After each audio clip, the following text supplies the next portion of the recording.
l'histoire des minéraux constitue une part essentielle de notre compréhension du monde naturel. Chaque minéral, qu'il soit simple ou complexe, raconte une histoire de création, de transformation et d'adaptation. Il témoigne de l'évolution de notre planète et de notre connaissance croissante de sa chimie.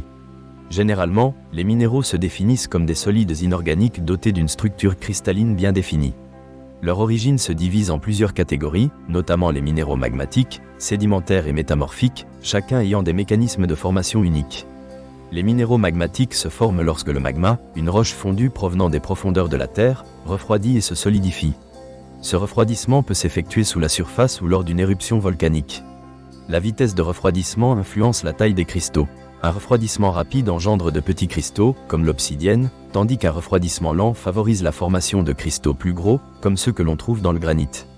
Ces conditions variées illustrent la dynamique de la croûte terrestre. Les minéraux sédimentaires, quant à eux, résultent de l'accumulation de particules provenant de l'érosion d'autres roches. Ce processus inclut la désagrégation des roches, le transport des particules par l'eau ou le vent, puis leur sédimentation et lithification. Des minéraux tels que le calcaire et le gypse, typiques de cette catégorie, fournissent des données sur les environnements anciens et l'évolution de la vie sur Terre. Les minéraux métamorphiques se forment à partir de roches préexistantes, sous l'effet de variations de pression et de température. Ces transformations se produisent souvent en profondeur, notamment dans les montagnes. Le schiste et le marbre en sont des exemples, témoignant des conditions géologiques spécifiques. Ce processus est fondamental pour comprendre la dynamique de la croûte terrestre et les cycles géologiques. L'étude des minéraux ne se limite pas à ces catégories. Les scientifiques examinent des propriétés spécifiques comme la dureté, la couleur et la clarté pour faciliter leur identification. Ces caractéristiques sont essentielles pour le classement des minéraux et ont des applications pratiques, comme l'échelle de dureté de Mohs, utilisée pour identifier les minéraux en éducation et en recherche.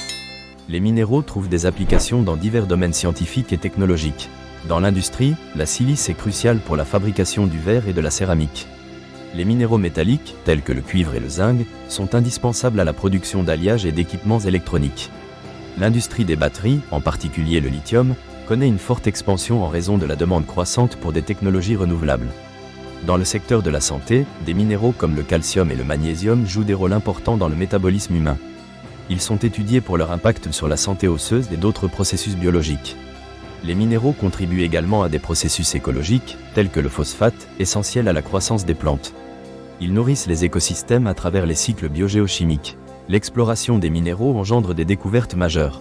La mise en évidence de nouveaux minéraux dans les mines stimule les recherches en chimie et en physique. Des minéraux rares, comme l'olivine, attestent non seulement des histoires de notre système solaire, mais aussi des éléments qui ont été formés et dispersés au fil du temps. L'exploitation des minéraux soulève également des défis. La demande croissante et des pratiques d'extraction parfois non durables soulèvent des questions éthiques et environnementales. Les effets du changement climatique et la dégradation des écosystèmes nécessitent des solutions mûrement réfléchies. L'appel à des méthodes d'extraction durables est désormais devenu une priorité incontournable.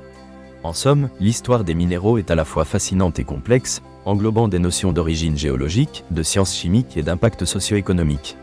Que ce soit à travers leur formation, leurs multiples applications ou les histoires culturelles qui les entourent, les minéraux sont bien plus que de simples éléments constitutifs de notre planète. Ils sont les témoins de l'histoire de la Terre et continueront à jouer un rôle central dans nos compréhensions scientifiques et sociales. La recherche doit se concentrer sur la durabilité et la protection de notre environnement afin de préserver ces ressources pour les générations futures. L'engagement en faveur de la pérennité des minéraux sera essentiel pour notre héritage terrestre.